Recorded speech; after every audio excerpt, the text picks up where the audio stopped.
मंगलम भगवान वीरो मंगलम गौतमो गणी मंगलम कुंद कुंदायो जैन धर्मोस्तु सर्व मंगल मांगल्यम सर्व कल्याणकारिकम प्रधानां सर्व धर्माणां जैनं जयतु काशिं जैनं जयतु काशिं।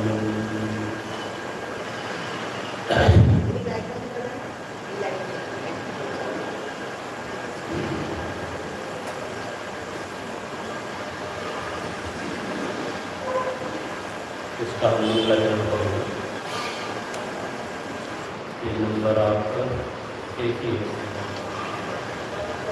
नत्वा जगत सर्वदोषं सर्वज्ञदेवं हितं दर्शकं च श्रीजैन सिद्धान्त प्रवेशिक्यं श्रीरच्यते सूर्यदेवास्मिताय।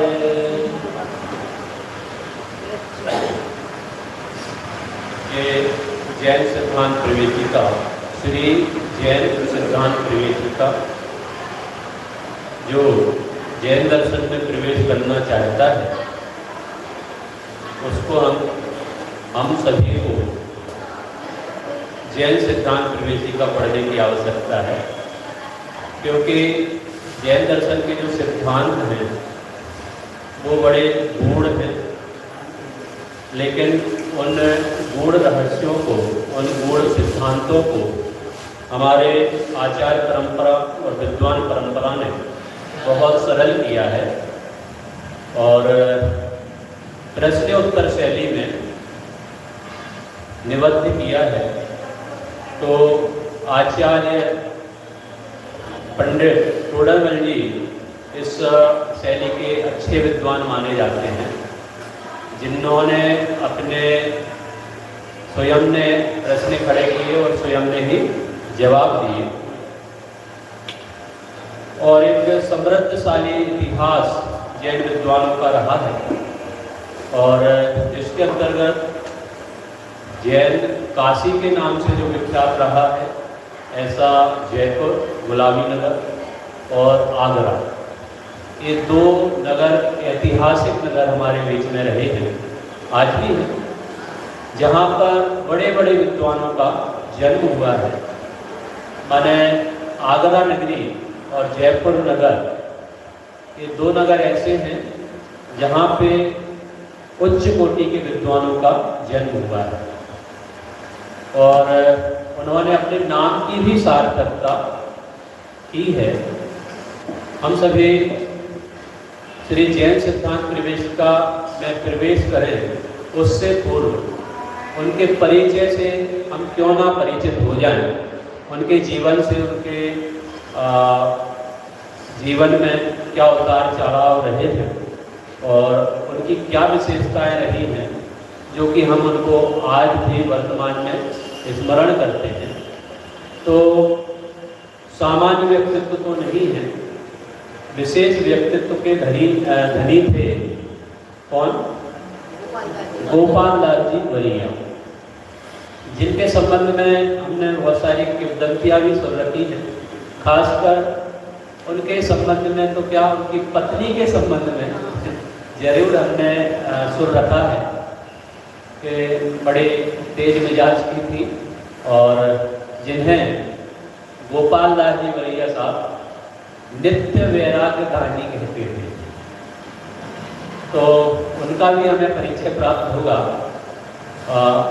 हालांकि जैन दर्शन में अगाध तत्वों का प्रतिपादन है, सिद्धांतों का प्रतिपादन है, जिसको 4 अनुयोगों में निबद्ध किया गया है और 4 अनुयोगों के अलग अलग ग्रंथ भी हैं। लेकिन यहाँ पर जिस ग्रंथ की चर्चा हम प्रारंभ कर रहे हैं वो चारों ही अनुयोगों का निचोड़ है। ये कोई प्रथमानुयोग का ग्रंथ हो ये कोई करणानि योग का हो, चरणानि योग का हो, द्रव्यानि योग का हो, ऐसा नहीं है। इसमें चारों ही अनुयोगों को समाहित किया है, उसका निचोड़ है। और खासकर जो हमें इजी शैली लगती है उस शैली में इस ग्रंथ को लिखा गया है, जो कि प्रश्न उत्तर वाली शैली है। आपके मन में क्या जिज्ञासा हो सकती है, उसका क्या समाधान हो सकता है, उस शैली में लिखा गया ग्रंथ। उससे पूर्व हम उनके बारे में जाने, ये लगभग 70-80 वर्ष पूर्व हुए हैं, जिनका नाम गुरु नाम गुरु, 100 नाम धन्य गुरुवर्य पंडित श्री गोपाल दास जी वरीय। नाम के सामने क्या क्या लगा है? गुरु नाम गुरु। माने वर्तमान में हम जिन विद्वानों से परिचित हैं, वर्तमान में बहुत कम विद्वानों से हम परिचित हैं, लेकिन बहुत उच्च कोटि के विद्वान हो चुके हैं, जिनके नाम यहाँ पे आएंगे तो उनके वो गुरु थे। इसलिए यहाँ पे क्या लिखा? गुरु नाम गुरु।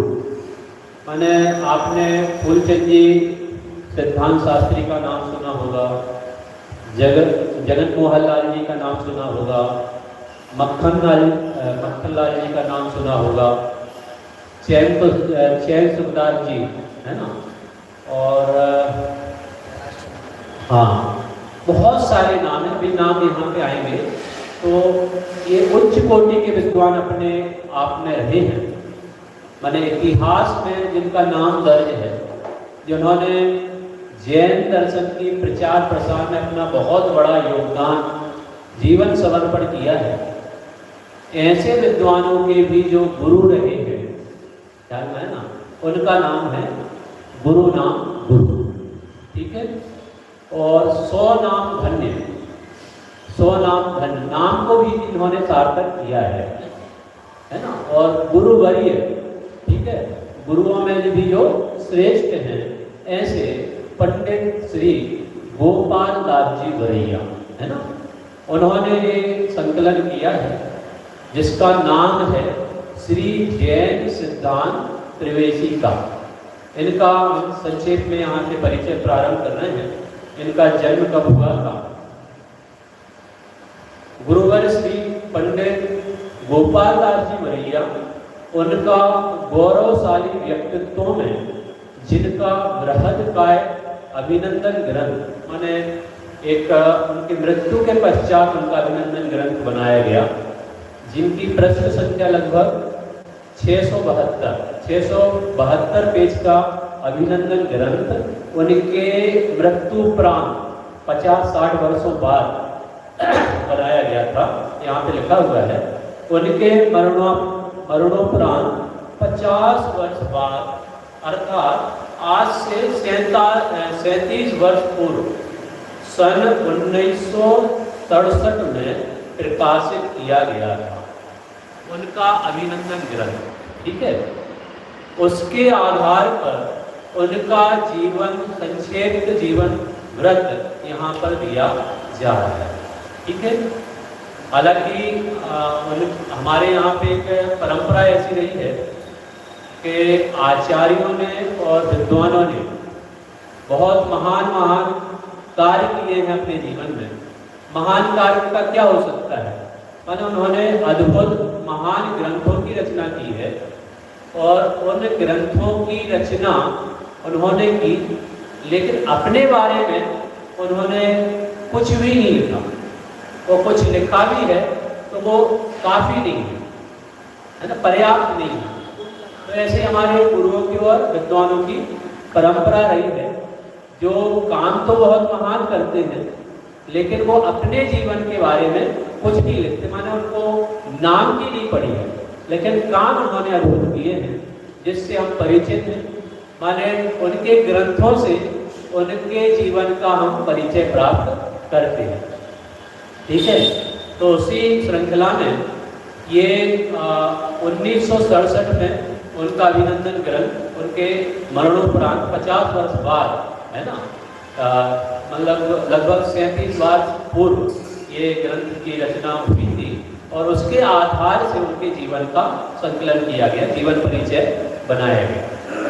तो क्या है उनका जीवन परिचय? वैसे तो भारत में जितने भी विद्वान रहे हैं, जैसे हमारे दौलत राम जी रहे, बनारसी दास जी रहे, टोडर जी साहब रहे, है ना, आशाधर जी रहे, और भी राजमल जी पांडे साहब, बहुत सारे विद्वान, भूधरदास जी, है ना, ध्यानत राय जी, विद्वानों की बहुत लंबी चौड़ी श्रृंखला है। हमारे बीच में महान महान विद्वान हुए हैं जिनने इस भारतवर्ष को, इस भारत भूमि को अलंकृत किया है, गौरवान्वित किया है। उनका अपना जीवन भी उन्होंने धन्य किया और उनके निमित्त से आज हम अपना जीवन धन्य कर रहे हैं। ये उनका अवदान है, ये उनकी समझो एक हमारे ऊपर क्या है, एक क्या बोलना चाहिए, उनके जीवन से हमारे जीवन को कुछ मिल रहा है, तो ये सबसे बड़ी उपलब्धि है।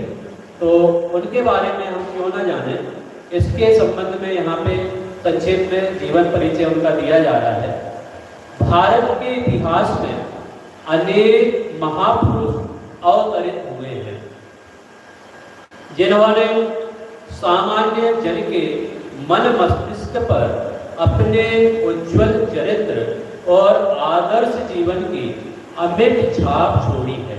माने उनने अपने जीवन से हमें जीवंत किया है।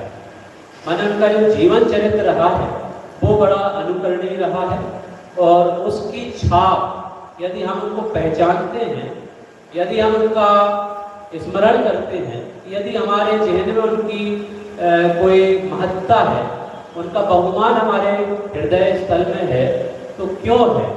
वो यही है कि उनने अपने जीवन चरित्र से हमें बहुत कुछ दिया है ना। पंडित श्री गोपाल दास जी वरैया उन्हीं में से एक है। उनके बलिदान, त्याग और सेवाओं की लंबी बेहस्ती सूची जो देश और समाज के प्रति उनके उल्लेखनीय योगदान की गवाही देती है। बहुत सारा लंबा चौड़ा उनका समझो जीवन व्रत है, उनका बलिदान है, उनकी सेवाएं हैं। हम कहाँ तक उनको अपने शब्दों से कह सकते हैं? जो भी शब्द होंगे वो बहुत ज़्यादा नहीं होंगे। जैसे हम आचार्य कुंद कुंद के बारे में बोलते हैं, बनाओ पत्र कुंदन ना रत्नो ना अक्षरो लखी, तो ऐसे विद्वानों के बारे में भी हमें विचार करना आवश्यक है और हम जितना भी विचार करेंगे वो कम ही पड़ेगा। इस बात की यहाँ पे सूचना दी जा रही है ना। जो देश समाज के प्रति उनके उल्लेखनीय योगदान की गवाही देती है, यही कारण है कि जैन समाज को आज भी उन पर नाज है, गौरव है। फिर आगे कहा, बालक गोपाल दास जी का जन्म भारत देश के उत्तर प्रदेश प्रांत के आगरा शहर में सन 1867, माने उनके जन्म तिथि क्या है? 1867, ठीक है। विक्रम संवत 1923 और तिथि है चैत्र कृष्ण द्वादशी, ठीक है। दिन नहीं दिया है, द्वादशी के दिन, ठीक है। बरैया जी जाते है ना, माने बरैया जाति के थे वो, और उनका जो गोत्र था एशिया, है ना। उनके पिताजी का नाम था लक्ष्मण दास, ठीक है। लक्ष्मण दास जी जैन परिवार में उनका जन्म हुआ था, ठीक है। हालांकि माता पिता का नाम भी बहुत कम विद्वानों का प्राप्त हो पाता है, लेकिन यहाँ पे पिताजी का नाम दिया गया है। उनके पिताजी का नाम क्या था? लक्ष्मण दास जी, ठीक है। अब राजस्थान के अजमेर शहर में उनका परिचय एक जैन सदगृहस्थ स्वाध्यायी श्री मोहनलाल जी जैन की प्रेरणा से जैन साहित्य से हुआ। माने उनका यदि परिचय किसी ने दिया, तो वो अजमेर के एक सदगृहस्थ थे जिनका नाम था मोहनलाल जी। उनकी प्रेरणा से जैन साहित्य में उनको थोड़ा बहुत परिचय और हमको प्राप्त हुआ है। तभी से उनका जीवन एक बड़ा परिवर्तन हुआ उनके जीवन में, और उनकी जैन धर्म के प्रति आस्था वृद्धिगत हुई। माने कोई ना कोई प्रभावित होते ना किसी से, तो मोहनलाल जी अजमेर में हुए हैं।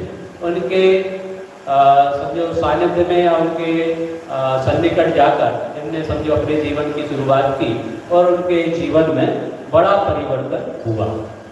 इनके जीवन में गोपाल दास जी बरिया जी, ठीक है। फिर इन्होंने आगे बढ़ाते हुए उनका और परिचय दिया। आपने अपनी आपकृत्रिम प्रतिभा के बल पर, माने जो प्रतिभाशाली व्यक्तित्व होते हैं वो जन्म से ही प्रतिभाशाली होते हैं, और उनकी प्रतिभा व्यक्त होती है, प्रकट होती है, बचपन से ही दिखती है। तो यहाँ पे आपकृत्रिम प्रतिभा के बल पर बिना गुरुगम के जैन दर्शन के अनेक ग्रंथों का अध्ययन किया। उनने हमारे जीवन में जो परिवर्तन हुआ वो मोहनलाल जी के सानिध्य में हुआ, और उन्होंने सेल्फ स्टडी से, स्वयं के अध्ययन से अपना समझो जैन दर्शन का बहुत गहराई से अध्ययन किया, है ना। अनेक रहस्यों को उन्होंने अपने जीवन में समझा। तो स्वयं अपने ही बल पर सेल्फ स्टडी से ही उन्होंने जैन दर्शन के रहस्यों को हृदयंगम किया। यद्यपि पंचाध्यायी, है ना, पंचाध्यायी एक ग्रंथ है। ऐसे बहुत सारे ग्रंथ आपके पटल पे, मानसिक पटल पे उभरे होंगे, ठीक है। जैसे अष्टसहस्री है, पंचाध्यायी है ना, बहुत सारे ग्रंथ हैं। तो यहाँ पे पंचाध्यायी के बारे में जिक्र किया। कुछ ग्रंथों को पढ़ने में उन्होंने पंडित श्री बलदेव दास आगरा का सहयोग लिया। माने इनके गुरु के नाम में हम यदि किसी को स्मरण कर सकते हैं तो क्या नाम था उनका? बलदेव दास। ये भी आगरा के ही रहने वाले थे। अधिकतर तो अध्ययन उन्होंने स्वयं ही किया है, लेकिन पंचाध्यायी जो कि थोड़ा सा कठिन विषय रहा होगा, तो उसके अध्ययन के लिए उन्होंने बलदेव दास जी का सहारा लिया, सहयोग लिया, है ना। तथापि अधिकांश ग्रंथों का अध्ययन उन्होंने स्वयं ही किया। फिर इनके भाषा पे कमांड किस भाषा पर था उसके बारे में यहाँ पे थोड़ा बता रहे हैं। संस्कृत एवं अर्धमागधी भाषा के प्रति उपेक्षा भाव देखकर, माने जगत में आम पब्लिक में संस्कृत का रुझान उतना नहीं होगा, है ना। और अर्धमागधी भाषा उस समय में प्रचलन में थी, तो वहाँ पे उसका भी थोड़ा सा विक्षोभ हो रहा होगा।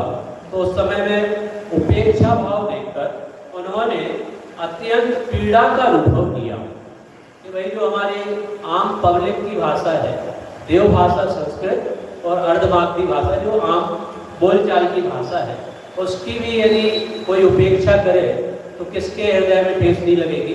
तो उनके अंदर में पीड़ा हुई, उन्होंने पीड़ा का अनुभव किया और उन्होंने मुरैना मध्य प्रदेश में एक जैन संस्कृत विद्यालय की स्थापना की।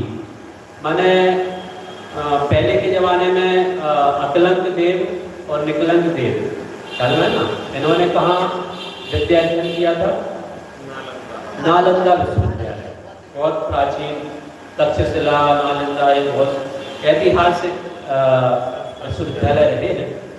तो उसके बाद वो परंपरा एक तरह से विच्छिन्न हो गई थी, टूट गई थी, विश्वविद्यालय और गुरुकुल की परंपरा। तो उसको नए सिरे से स्थापित करने वाले यदि कोई विद्वानों में कोई विद्वान है तो वो गोपाल दास जी बरिया हैं, जिन्होंने मुरैना में, है ना, एक विद्यालय की स्थापना की थी, जैन संस्कृत विद्यालय, जिसका नाम था, ख्याल में है ना। उनके हृदय में संस्कृत के प्रति बहुत बहुमान था, संस्कृत भाषा के लिए बहुत वो समर्पण उनका था और उसकी रक्षा संरक्षण के लिए एक विद्यालय की आवश्यकता का उन्होंने समझो एक प्लान किया और विद्यालय की स्थापना भी उन्होंने की। ठीक है, उसके माध्यम से उनकी शिष्य परंपरा में उन अनेक उच्च कोटि के विद्वान तैयार हुए, जिनमें कुछ नाम हैं। अब कुछ नाम यहाँ पे दिए जा रहे हैं जो वास्तव में जैन संस्कृति में, जैन विद्वान परंपरा में जिनका नाम गौरव के साथ स्मरण करते हैं, ऐसे उच्च कोटि के विद्वान जिनके गुरु वो रहे हैं, माने उनकी शिष्य परंपरा की यहाँ पे बात की जा रही है। कौन कौन शिष्य रहे हैं? तो श्रीयुत शुल्लक गणेश प्रसाद जी वर्णी, जिन्होंने बनारस में विद्यालय की स्थापना की, ख्याल में है ना, इन्होंने मुरैना में की थी। तो विद्यालय की भी स्थापना की कई विद्वानों ने, और कई विद्वानों ने ग्रंथों की रचना की, जो अपने आप में बहुत महान कार्य रहा है। तो शुल्लक गणेश प्रसाद जी वर्णी स्वयं भी क्या थे? वैष्णव संप्रदाय में थे, माने वैष्णव संप्रदाय में जन्म लेने के बाद भी उन्होंने जैन दर्शन के क्षेत्र में जो कार्य किया वो अपने आप में अतुलनीय है। ऐसे ही शुल्लक क्या बोलते हैं, शुल्लक गणेश प्रसाद जी, जैनेन्द्र जी वर्णी, बहुत सारे नाम हैं। ठीक है, अब देखिए नाथुर राम जी प्रेमी, पंडित फूलचंद जी सिद्धांत शास्त्री, पंडित जगन मोहन लाल जी शास्त्री, है ना, कटनी पंडित कैलाश जी सिद्धांत शास्त्री, पंडित पन्नालाल जी साहित्याचार्य, डॉक्टर नेमिचंद्र शास्त्री ज्योतिषाचार्य, पंडित माणिक चंद जी कौंदेव, पंडित मक्खनलाल जी शास्त्री, पंडित देवकीनंदन जी सिद्धांत शास्त्री, पंडित वर्धमान जी शास्त्री, पंडित बंशीधर जी व्याकरणाचार्य, पंडित मुन्नालाल जी राधेली, और डॉक्टर हुकमचंद जी भारल, पंडित रतनचंद जी भारल। अब ये चित परिचित नाम लगेंगे आपको, पंडित हुकमचंद जी भारल साहब और रतनचंद जी। इन्होंने भी मुरैना विद्यालय में शिक्षा प्राप्त की है, इसलिए उस परंपरा से यहाँ पे जुड़ा। डॉक्टर हुकमचंद जी भारल द्वारा निर्देशित पंडित रतनचंद जी भारल के प्राचार्यत्व में संचालित श्री टोडरमल दिगंबर जैन सिद्धांत महाविद्यालय तीर्थधाम मंगलायतन, जो पुस्तक का प्रकाशन हुआ है तीर्थधाम मंगलायतन से हुआ है, पहले सोनगढ़ से हुआ था। संचालित श्री आदिनाथ विद्या निकेतन, बांसवाड़ा में संचालित श्री अकलंद देव शिक्षण संस्थान, इसी श्रृंखला की कड़ियां हैं, जहां से सैकड़ों की संख्या में विद्वान तैयार हो रहे वर्तमान में। हालांकि पुराने विद्यालय तो दो ही हैं, एक तो मुरैना का विद्यालय संस्कृत विद्यालय और एक बनारस का अनेकांश आत्वाद वाला, है ना। तो पुराने विद्यालय में वो है, और अभी वर्तमान में जो टोडरमल स्मारक के सानिध्य में जो श्रृंखला गुरुदेव की चल रही है, लगभग 20 से 22 या 26 इतने संकुल आज के डेट में मुमुक्षु समाज में संचालित है। ठीक है, तो सैकड़ों विद्वान तैयार हो रहे थे आज की डेट में। जैन साहित्य के अध्ययन हेतु उन्होंने श्री भारतवर्षीय दिगंबर जैन परीक्षालय की स्थापना भी की। माने उस जमाने में परीक्षा बोर्ड को उन्होंने संचालित किया। परीक्षा बोर्ड की समझो रूपरेखा और पूरी प्रक्रिया, परीक्षा बोर्ड का स्थापना, है ना, क्या नाम था? श्री भारतवर्षीय दिगंबर जैन परीक्षालय, है ना।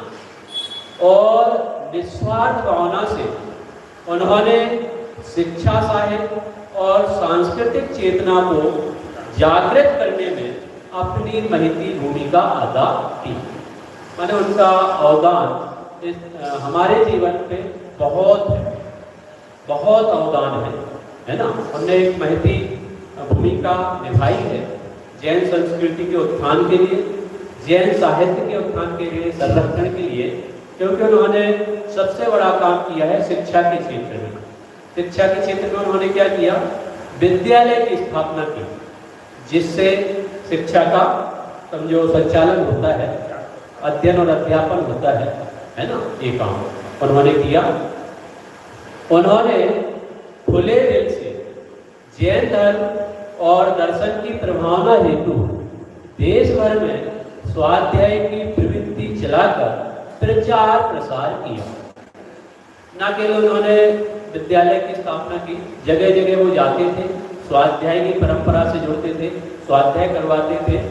और उस जमाने में वाद विवाद चलते थे, वाद विवाद है ना, तो माने आप अपने मत को रखो, हम अपने मत को रखें। वाद विवाद माने लड़ाई झगड़ा नहीं, वाद विवाद माने अपने पक्ष का प्रतिपादन, स्थापना, अपने पक्ष की स्थापना। तो इन्होंने जगह जगह वो कार्य भी किए।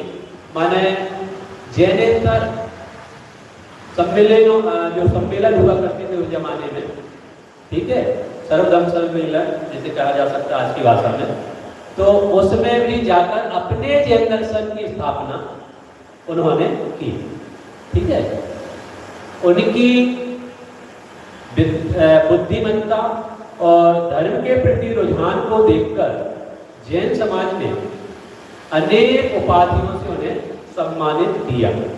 माने जो उन्होंने काम किए पूरे देश भर में, है ना, तो उनका जो प्रचार प्रसार का क्षेत्र रहा, उनकी जो स्वाध्याय की परंपरा रही, या जो उन्होंने कार्य किए, तो उससे समाज ने उनको, जैन ने नहीं, जैनेतरों ने भी उनको उपाधियों से अलंकृत किया। देखिए क्या क्या उनकी उपाधियां हैं, क्या उनके सामने जोड़ी जाती हैं। स्यादवाद वारधि, है ना, वादी गज केसरी, न्याय वाचस्पति आदि। माने बहुत बड़ी उपलब्धियां हैं अपने आप में। ठीक है, कौन कौन सी 3 उपाधियों की यहाँ पे नाम दिए गए हैं। एक तो स्यादवाद वारिधि, वादी गज केसरी। वादी गज केसरी का मतलब वाद विवाद में सर्वश्रेष्ठ, केसरी माने समान, और न्याय वाचस्पति, न्याय व्याकरण के मास्टर, है ना, गुरु, अपने आप में स्पेशलिस्ट, है ना, विशेषज्ञ। जीवन में आपने अनेक आर्य समाजी तथा अन्य विद्वानों को शास्त्रार्थ में परास्त किया। एक अपने यहाँ पर समझो एक परंपरा सी ही रही है कि जैनेतर वहाँ जन्म लेकर गुरु बने, जैसे कि भगवान महावीर के ही प्रमुख गणधर, क्या नाम, हाँ, इंद्रभूति गौतम। ठीक है, वो जैनेतर के बहुत बड़े विद्वान थे, है ना, ब्राह्मण समाज से, और वो यहाँ पर आके कन्वर्ट हुए, और ऐसे कन्वर्ट हुए कि वो गणधर की पोस्ट पर आसीन हुए, सबसे पहले गणधर बने। तो ऐसे विद्वानों में भी बहुत सारे विद्वान हुए हैं जो जैनेतर समाज में, वैष्णव समाज में जिन्होंने जन्म लिया मूल रूप से, लेकिन वो जैन दर्शन के इतने बड़े विद्वान हुए कि जैन दर्शन के विद्वान को भी उन्होंने पीछे किया माने बहुत बड़ा काम किया है। हाँ, माने एक बात ये कह सकते हैं बन के हमें तो फोकट में मिला है, ये धर्म इजी वे में मिल गया है, हमें उसको उतना महत्व हमें नहीं आता है। हम जन्म से जैन हैं, लेकिन वो जैन नहीं होने के बावजूद भी उन्होंने जैन दर्शन को पढ़ा, जैन दर्शन को समझा, और बहुत बड़े प्रचारक बने, बहुत बड़े प्रचारक बने। ये बात मैं कहना चाह रहा हूँ। और ऐसे गोपाल दास जी वरिया थे जिन्होंने आर्य समाज में अन्य विद्वानों को शास्त्रार्थ में, वाद विवाद जो हुआ करते थे, शास्त्रों की चर्चा हुआ करती थी, तो उस समय उन्होंने उनको परास्त किया। श्री गोपाल दास जी ने अपने साहित्यिक जीवन की शुरुआत जैन मित्र नामक एक पाक्षिक पत्रिका से की थी। माने सबसे पहले उन्होंने यदि कोई काम किया तो उन्होंने एक पत्रिका का संपादन किया जिसका नाम क्या था, जैन मित्र, ऐसा, जो आज भी सूरत नगर से प्रकाशित होती है। पंडित गोपाल दास जी ने जैन दर्शन के सैद्धांतिक विषयों को समाहित करते हुए अनेक रचनाएं लिखी हैं।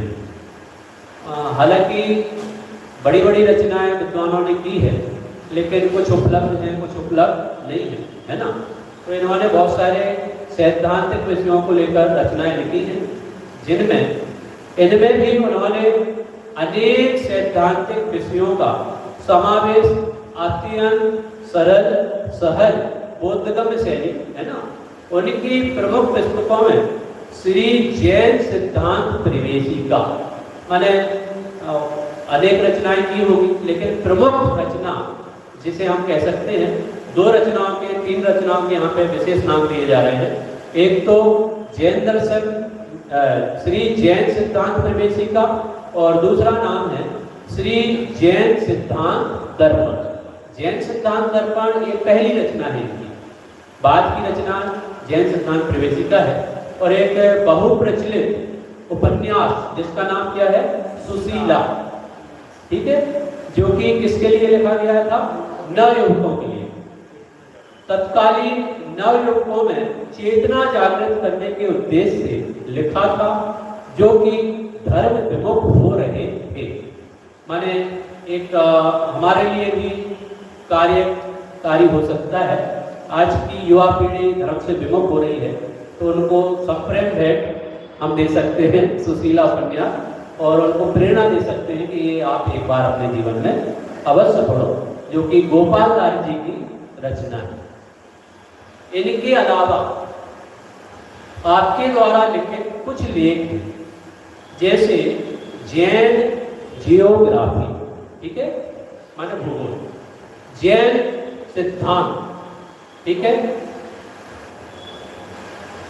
सार्वधर्म उन्नति, आत्महित भाषण, ठीक है, माने उनकी अलग अलग रचनाएं हैं, ठीक है। उसमें कुछ रचनाओं के नाम यहाँ पे दिए जा रहे हैं। एक नाम दिया है सृष्टि कर्तृत्व मीमांसा, क्योंकि वो अपने आप में बहुत बड़े विद्वान थे और ईश्वर कर्तृत्ववाद को वो नहीं स्वीकार करते थे, तो उस पर उन्होंने क्या लिखा है, सृष्टि कर्तृत्व मीमांसा, उसकी समीक्षा की है ईश्वर कर्तृत्व की या सृष्टि कर्तृत्व की। इस प्रकार उनकी सर्वतोमुखी सफलता का मूल श्रेय उनकी निस्वार्थ सेवा भावना को ही जाता है, ख्याल में है ना। माने उन्होंने जो किया है वो निस्वार्थ भाव से किया है। माने पहले के विद्वानों की जो निस्वार्थ भावना थी, सेवा भावना थी, वो अपने आप में अनुकरणीय है, ख्याल में है ना। माने उनके जीवन में किसी प्रकार की कोई अपेक्षा नहीं रही। उन्होंने जो किया है वो सर्वस्व समर्पण करके किया है और लौकिक अपेक्षा किसी प्रकार की नहीं रही है। हालांकि विद्वानों में उतार चढ़ाव बहुत सारे रहे हैं, उनके जीवन में बहुत सारे उतार चढ़ाव रहे हैं। जैसे कि हम बनारसी दास जी के जीवन को पढ़ते हैं, अर्ध कथानक के रूप में उन्होंने अपने जीवन को लिखा है, तो उनके जीवन में बहुत सारे उतार चढ़ाव उन्होंने अपने जीवन में देखे, जिसका चित्रण आप नाटक समाचार में देख सकते हो, अर्ध कथानक में देख सकते हो। ऐसे बहुत सारे विद्वान हुए हैं। दौलत राम जी के बारे में भी अपन पढ़ते हैं, है ना, खैराला की रचना का। टोडानंद जी के बारे में भी पढ़ते हैं, है ना। बहुत भूधरदास जी, अभी अपने जैन शतक कभी अष्टानिकों में देखा था सुबोध जी पंडित जी के माध्यम से, तो उनने भी उनके बारे में, भूधरदास जी के बारे में बतलाया था। तो विद्वानों में माने बहुत संपन्न विद्वान हुए हो, ऐसी परंपरा लगभग नहीं रही है। माने उस लेवल में माने स्थिति बहुत नाजुक होने के बावजूद भी उन्होंने जो कार्य किए हैं अपने स्तर पे, ख्याल में है ना, अपने जीवन में इतने बड़े उतार चढ़ाव देखने के बावजूद भी उनका जो अवदान है, जो उनका समर्पण है, जो उनकी निस्वार्थ भावना है, जो सेवा भावना है, वो बहुत अनुकरणीय है। इस बात का यहाँ पे जिक्र किया है। देखिए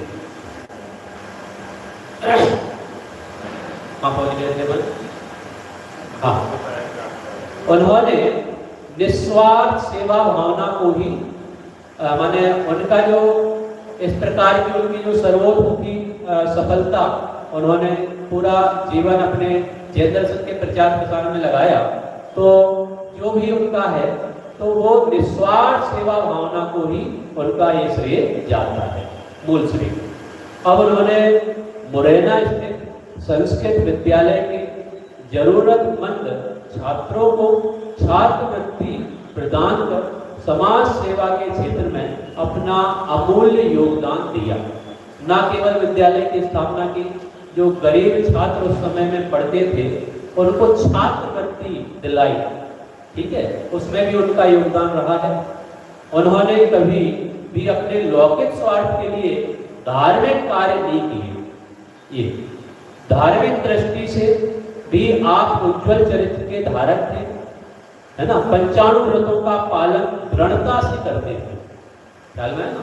माने पहले के जमाने में जो विद्वान रहे हैं उनकी छवि बहुत अच्छी रही है समाज की दृष्टि में, क्योंकि उन्होंने जो भी किया है वो भले वो एक स्टेप आगे नहीं बढ़े हो, लेकिन सदग्रस्त अवस्था में भी रह के व्रतों का पालन जो किया है, श्रावणोचित व्रतों का, वो अपने तरीके से बहुत अच्छे से किया है। तो उसकी जो अटूट छाप है हमारे जीवन में उनकी पड़ी। तो 95 व्रतों का उन्होंने दृढ़ता के साथ क्या किया है, पालन किया है। आपने अपना संपूर्ण जीवन प्राणी मात्र के हित के लिए व्यतीत किया, ठीक है। व्यापार के क्षेत्र में भी उन्होंने पूर्ण ईमानदारी का परिचय दिया, ठीक है। माने उनके जीवन में जीवन यापन के लिए भी व्यापार आदि उनका कोई आजीविका का साधन रहा होगा, तो उसमें भी बड़ी ईमानदारी उन्होंने बरती। एक बार जब मुरैना के बाजार में आग लग गई, एक उनसे रिलेटेड यहाँ पे बात कही जा रही है कि मुरैना नगर में कोई बाजार में आग लग गई, दूसरे व्यापारियों की तरह उनका भी आर्थिक नुकसान बहुत हुआ। सबके व्यापार का बीमा था, यद्यपि अनेक व्यापारों में बीमा कंपनी से अपने माल से, माने जो भी व्यापारी रहे होंगे, जितना नुकसान नहीं हुआ उससे ज्यादा का उन्होंने वसूली की व्यापार कंपनियों के माध्यम से, लेकिन इन्होंने ईमानदारी का परिचय दिया और जितना उनका नुकसान हुआ था उतना उनसे लिया। पंडित गोपाल लाल जी अपने जीवन में छोटी छोटी बातों पर भी ध्यान देते थे, ना। ऐसा नहीं है कि बड़े विद्वान हैं तो सिर्फ बड़ी ही बड़ी बातें करो और बड़े बड़ी चीजों पे ध्यान दें। छोटी छोटी एक एक स्टेप बड़े फूक फूक के रखते थे, छोटी छोटी बातों पे भी उन्होंने ध्यान दिया। उसका भी एक संस्मरण यहाँ पे दिया जा रहा है। एक बार उनकी पत्नी ने उनको बिना बताए विद्यालय के बड़े से अपने बच्चों के लिए कुछ खिलौने बनवा लिए। देख लीजिए क्या माने, उनकी पत्नी ने बच्चों के लिए काम चल रहा हो गया विद्यालय के माने कुछ, तो वहां पे उनने बच्चों के लिए खिलौने बनवाए, जिससे बनाने में उसे मात्र 2 घंटे का समय लगा, माने ज्यादा समय नहीं लगा। जब गोपाल दास जी को यह बात पता चली वे काफी नाराज हुए।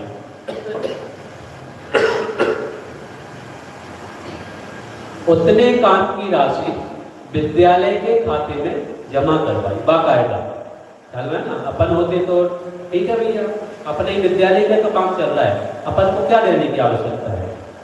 उन्होंने अपने जेब से, क्योंकि पारिवारिक यूज करने वाली चीज बनवाई थी उनकी पत्नी ने, तो उसके एवज में उनकी जो राशि हो रही थी वो विद्यालय के खाते में उन्होंने जमा करवाई। माने ईमानदारी की पराकाष्ठा उनके जीवन से देख सकते हैं। ऐसे गुरुदेव श्री के संस्मरणों में अपन देखते हैं कि वो जब यात्रा कर रहे थे या व्यापार करने गए थे तो टिकट, माने वो संस्मरण सुनाई देता ना, हमने देखा है ना। तो उन्होंने उसका बाकायदा भुगतान किया था। और उल्टा एक व्यापारी ने ज्वेलरी के कारण अफीम का, है ना, अफीम बेचते हैं या जो भी है, तो टिप नहीं दी थी, है ना। तो उसके चक्कर में दीपावली पे टिप देते ना व्यापारी को, तो पुलिस वाले को टिप नहीं दी उन्हें, तो किस बात की टिप, तो उसने केस दायर किया था, उसका भी संस्मरण गुरुदेव श्री का बहुत सुंदर सुंदर संस्मरण है हमारे जीवन में। माने ईमानदारी कैसे आए उसके लिए ये सारी चीज़ें स्मरण करना चाहिए। गोपाल दास जी के जीवन से भी हमें यहाँ पे कुछ संस्मरण बतलाए जा रहे हैं जो अनुकरणीय है ना। जब गोपाल दास जी को यह बात पता चली वे काफ़ी नाराज हुए। उतने काम की राशि विद्यालय के खाते में जमा करवाई। जब अन्य लोगों ने उनसे पूछा कि आपने इतनी छोटी सी राशि की चिंता क्यों की, तो उन्होंने कहा पाप का प्रारंभ छोटे पाप से ही होता है। कितनी बड़ी बात कह दी। माने छोटे छोटे काम ही बहुत बड़े बन जाते हैं, छोटे छोटे पाप भी बहुत बड़े बन जाते हैं। तो पाप का प्रारंभ छोटे पाप से ही होता है, वही आगे जाकर बड़े पाप का रूप धारण करता है। अब यहाँ उन्होंने और माने उनके जीवन से हमें कुछ सीखना है, तो कुछ कुछ घटनाएं यहाँ पे बताई जा रही हैं। ऐसी अनेक घटनाएं उनके जीवन में घटित हुई जो उनके सादा जीवन उच्च विचार की सूक्ति को चरितार्थ करती है।